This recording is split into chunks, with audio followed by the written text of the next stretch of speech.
This is the Wiiviewer And the LilWiiviewer. and we're going to review. Mario Kart 8 Deluxe. Do we really want to do a re-review of this? I mean, if you want to see the original review, you can click right here. So basically, this is the exact same game as on the Wii U, except everything is unlocked and all the DLC packs. Plus like 3 or 6 or 4 characters. There's like a small handful more. That's cool. Even better is that everything is unlocked from the beginning. Except for the kart part. I meant the tracks. Right. There's no going through single player rounds just to unlock another cup. It's all, you're ready to go. So this thing is ready for like a party. But the major addition this time is battles, which should have been in the original Wii U game, although it was. It was really bad. It felt like a tacked on, oh, I forgot about battle mode. Let me just shove it in there. And then the Wii U version, if I remember right, it was like a track. It was the same tracks, but with battle rules. But some of these tracks can be quite large. It's a bit crazy.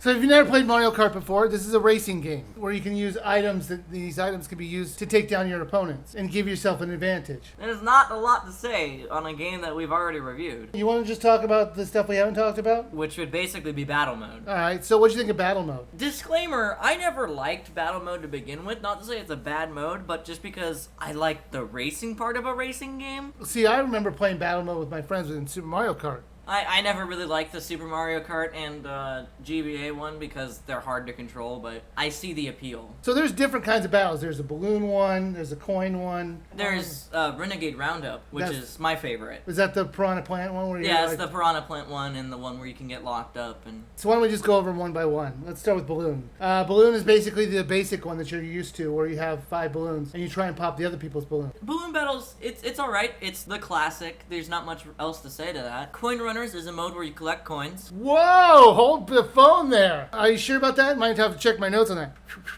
Oh, you're right. Yeah, believe it or not. So the one who has the most coins at the end wins? Yes. But it's kind of cool. You could see the little stack of coins by the people, so you know who to go after. It's certainly something. It wasn't great. I feel like it was kind of like Shine Thief, but with just everyone has it. It's basically you play the same way as you would Shine Thief, where you try and take the person with the most coins so that they just fall out of grace. So we might as well talk about it. Shine Thief. Probably my second favorite mode. Where you're basically capture the flag sort of thing, or? More of keep away. You just want to run. One person has the shine, and then if they hold on for it for 20 seconds, not consecutively, it saves your counter if you get it back again. But if you hold it for 20 seconds, you win and the match is over. Right, but it also slows you down. It slows you down. Everyone, all 11 players are after you, so you just have to book it. There's Renegade Roundup, which is cops and robbers. Basically. In Renegade Roundup, there's the 2 teams, the cops, and then the thieves. You have to put him in jail. Right, and then once you're in jail, you kind of just sit there, and if you honk your horn, you say help, but that's about it. That one was okay. I wasn't a big fan of it. I liked it because there was a lot of strategy you could do. Because, like, you could either go around collecting the hooligans, or you can go, like, camp the cage that they're trapped in, because nobody ever does that, and then stop them from grabbing their people again. Of course, then they can also hit you and then go by. It's a fun mode. It was okay. Which one did you prefer, cop or robber? Probably the cop. It gives me an overall objective. See, I preferred running away because I love messing with people. Like, oh, you almost got me. Oh, no. I turned just at the last second. I do like when you get captured and then you just slam the horn for help because nobody's coming for you. I just started slamming into people going, I want out of here! Get me out! The last mode is Bomb Blast, where everyone has bombs. You can hold up to 10 of them and you throw them. It's just balloon battle with bombs. You're just chucking bombs. This is the only mode where the controls are a little different, where the longer you hold it, the farther you throw it. And I don't believe you can get hit by your own bombs, which... No friendly fire?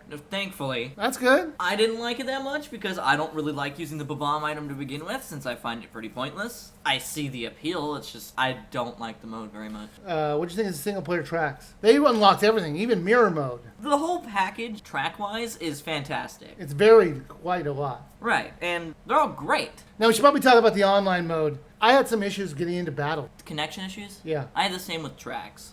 I think it might have to do with the time you play, and like because the game is kind of popular right now, the servers might have gone a bit haywire. I don't know, so that it could be resolved. Finally, pretty much the last addition is the 2 new items, which is the Boo, which steals an item and I think makes you invisible in battle mode, and the Feather, which only appears in battle mode and it lets you jump. So, LilWiiviewer, Mario Kart 8 Deluxe. Would you buy, rent, sale, or skip? I would buy it. That's pretty obvious. It's Mario Kart 8, but better. And Mario Kart 8 was a phenomenal game. Plus, it includes the DLCs from it for a low price of $60.